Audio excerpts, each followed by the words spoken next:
My most important skills that I developed over the course of the year was organisation, because I had so much to do. I had work, I had college, I had PAL, and I also had my musicals. So I had to balance everything out, so organisation was definitely one of the key factors that I learned over the year.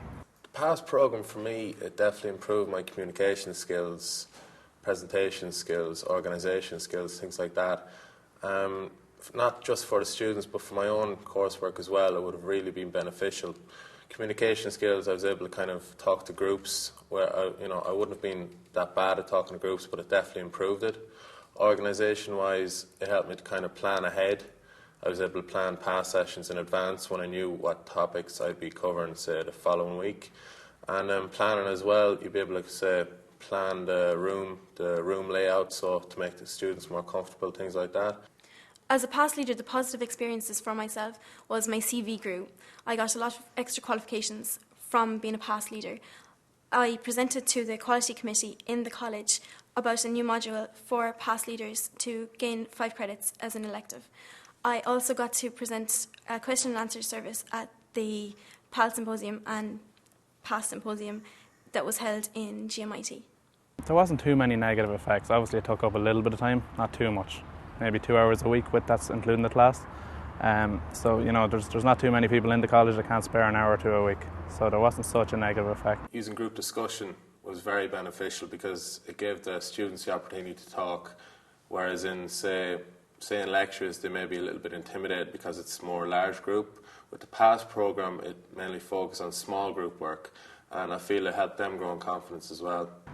A lot of the challenges for the first year students would be, number one, for the mature students, they felt like they were, all of a sudden they were in with all these people who had just finished secondary school, and they thought that they were maybe too old, and they didn't know how to communicate with these people who were basically their children's ages.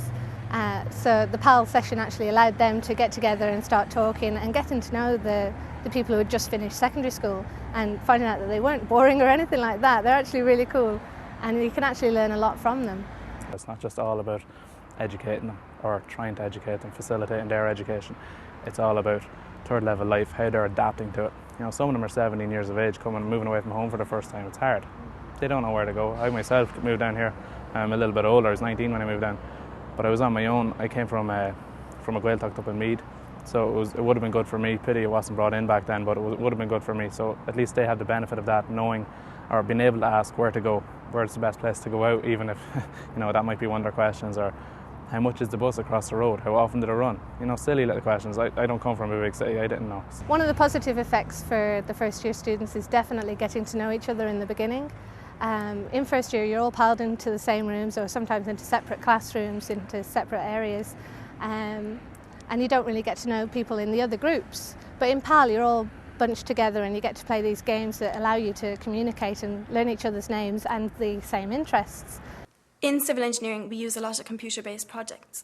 So our past class was in a classroom. So what we done was we facilitated the classroom into the computer lab, and we put them into groups by themselves. And then they all had their own little project that they worked on. We'd use AutoCAD quite a lot, or Microsoft Project.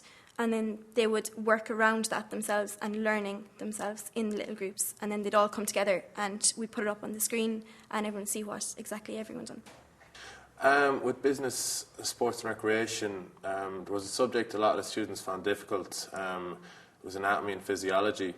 Actually, they had an assessment coming up the following week, so we broke down their assessment into 3 different areas, and we done a quiz on each of the areas. We broke down the session into 20 minutes each, and I think because we were able to break it down into 3 different areas, they could concentrate on each specific area, and from the feedback we got from the students, they really done well with the assessment, so it was really positive for us.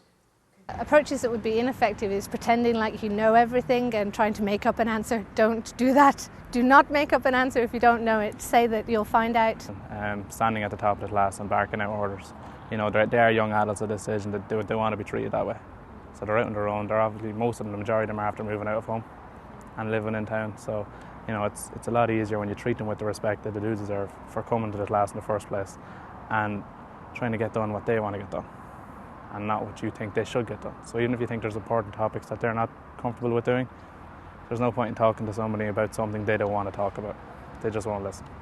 We have a few international students, and their English is very good anyway, but it's definitely improved their English as one thing, and also allowed them to get to know people and not be so shy and to communicate, because everybody's learning. If I can remember, I think he was an Italian student, and there was a bit of a language difficulty there at the start, okay, but as he came more and more to the PASS sessions, he got to know more about his subjects, and he felt more comfortable, and as his language improved, so did his work, so he definitely got a lot of benefit from PASS, definitely.